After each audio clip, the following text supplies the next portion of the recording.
लेकिन हम तो भाई अपना घर मकान बचाने के चक्कर में अपनी जान भी दे देंगे, लेकिन हम जमीन नहीं देंगे। लेकिन हम अपनी जमीन और मकान हम नहीं देना चाहेंगे, न देंगे। वो बेचारा जो गरीब आदमी है जिसका पैर टूट गया, फ्रैक्चर जेसीबी चढ़ गई, उसको तो कम से कम उसके हक की जो है मांग। मारा पीटा और औरतों के साथ भी कुछ अभद्रता किया उन्होंने, तो ये बात बिल्कुल सही है। अभी हम आजमगढ़ में हैं और आजमगढ़ की धरती वीरों की धरती मानी जाती है। और यहाँ से जो तत्कालीन सांसद हैं वो दिनेश लाल यादव उर्फ निरहुआ जी हैं, जो चुनाव से पहले जनता के बीच में जाकर यहाँ का बेटा बताते थे, यहाँ के भाइयों का भाई बताते थे, यहाँ के बहनों का भाई बताते थे। लेकिन हमारे पीछे ये युवा चेहरे जो आपको दिख रहे हैं, ये धरना प्रदर्शन करने का उम्र नहीं है साहब। ये वक्त है ये अपना परिवार चलाएं, ये वक्त है पढ़ाई करने का, ये वक्त है आगे तैयारी करने का। लेकिन ये आज अपना घर अपना मकान बचाने के लिए जद्दोजहद कर रहे हैं और पिछले 183 दिन से ये लगातार धरना प्रदर्शन कर रहे हैं। ये खिरिया का बागीचा माना जाता है और यहाँ से जब आगे आप जाएंगे 3 किलोमीटर तो आजमगढ़ का हवाई अड्डा है और उसको इंटरनेशनल हवाई अड्डा बनाने की प्रयास की जा रही है। और लगभग इसमें से 40 से 45 हज़ार लोगों को यहाँ से हटाने का प्रयास किया जा रहा है। लगभग 35 गांव को हटाने का प्रयास किया है। यहाँ के जो युवा हैं मैं उनसे बात करने की कोशिश करूँगा।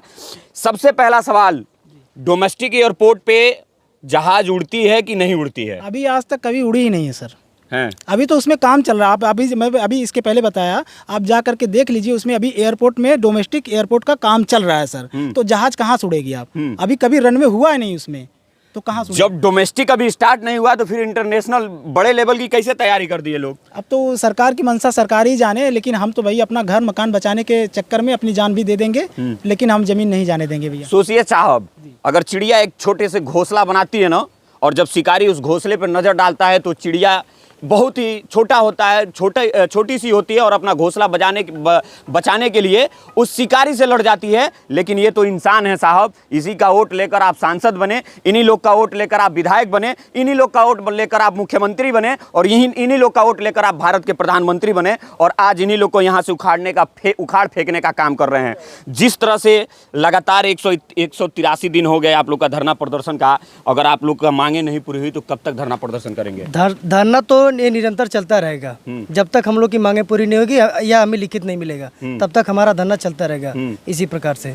युवा हैं, जो उम्र है परिवार चलाने का, उस समय आकर आप सरकार से लड़ाई कर रहे हैं, धरना प्रदर्शन कर रहे हैं, 2-4 गो मुकदमा लाद के अंदर भेज देंगे, फिर समझ में आ वो मंजूर है हमें, लेकिन हम अपनी जमीन और मकान हम नहीं देना चाहेंगे, न देंगे।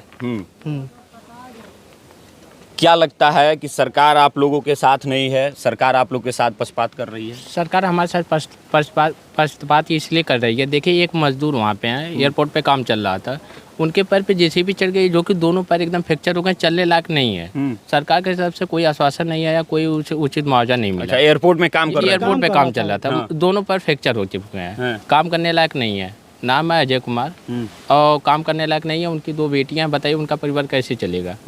मजदूरी करते तो वही परिवार में एक सदस्य था जो मजदूरी करके अपना परिवार चलाता था। सरकार की तरफ से कोई मिलने आया आप लोगों? कोई नहीं है, केवल प्रशासन से आप लोग की वार्तालाप हो चुकी है? जी वार्तालाप हुई है, लेकिन उसमें कोई प्रक्रिया नहीं शुरू हुई। आश्वासन नहीं मिला? जी कोई नहीं आश्वासन नहीं मिला है।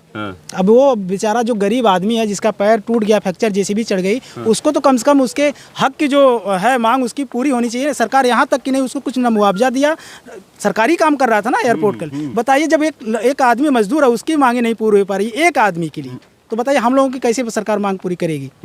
45,000 जनता लगभग है यहाँ पे। 4,000 घर तोड़े जाएंगे, 4-4,500 घर तोड़े जाएंगे, तो ये सब कहाँ जाएंगे? और उसमें कोई दिशा निर्देश भी नहीं है कि हम आपको यहाँ से दूसरी जगह कहीं विस्थापित करेंगे, ये भी बात नहीं है। और हमको विस्थापित होना भी नहीं है दूसरी जगह कहीं, हमको हो रहा है। बताया ही जा रहा है कि प्रशासन एक दिन रात में आई, कुंडी लगा दी, महिलाओं के साथ कुछ अभद्रता की, लोगों को पकड़ के मारी पीटी, पीएससी भी आई थी।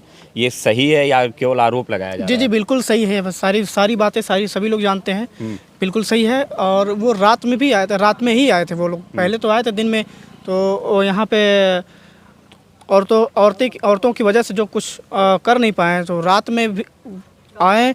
और जो मिले भाई बंधु, हमारे पिता समतुल्य जो लोग थे, उनको भी कुछ लोगों को मारा पीटा और औरतों के साथ भी कुछ अभद्रता किया उन्होंने, तो ये बात बिल्कुल सही है। और ये बात आपको सोचना चाहिए कि गलत पे बहुत सारा असर ये किसान के बेटे हैं साहब, जो ठान लेते हैं ना वो करके मानते हैं। जब सोचिए धरती का सीना चीरकर इसमें से अनाज पैदा कर सकते हैं तो ये कुछ भी कर सकते हैं।